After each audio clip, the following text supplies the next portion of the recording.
अस्सलामु अलैकुम dear viewers. हमारा आज का टॉपिक है असर के बाद मकरूह वक्त कब शुरू होता है। ये एक सवाल है जो एक भाई ने पूछा है। वो कहते हैं कि क्या असर की नमाज के फ़ौरन बाद से मकरूह वक्त शुरू हो जाता है या इसमें कुछ रो रायत भी है। तो देखिए भाइयों और बहनों, याद रखिए कि असर के फ़र्ज़ आपने खा इनफरादी पढ़े हों या जमात के साथ, इनके पढ़ने के बाद आप कोई भी नफल नहीं पढ़ सकते, चाहे मकरूह वक्त शुरू हुआ हो या नहीं। अलबत्ता मकरूह वक्त शुरू होने से पहले तक कज़ा नमाज पढ़ सकते हैं और मकरूह वक्त के बाद कज़ा नमाज भी नहीं पढ़ सकते सिवाय उस दिन की असर की नमाज के।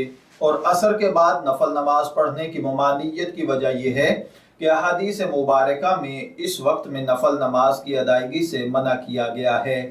बाकी मकरूह वक्त फ़ौरन शुरू नहीं होता, बल्कि जब सूरज की टिकिया जर्द पड़ जाए और उसकी तेज़ी मांद पड़ जाए और सूरज की ये कैफियत हो जाए कि उसको देर तक देखने में आँखों को दुश्वारी ना हो, तो उसके बाद मकरूह वक्त शुरू हो जाता है। मैं दुआ गो हूँ कि अल्लाह ताला हमें इन बातों को समझकर इनके मुताबिक अमल करने की तौफीक अता फरमाए। शब्बीर अहमद को इजाज़त दीजिए, फिर हाजिर होंगे किसी नए टॉपिक के साथ। तब तक के लिए अल्लाह हाफिज़।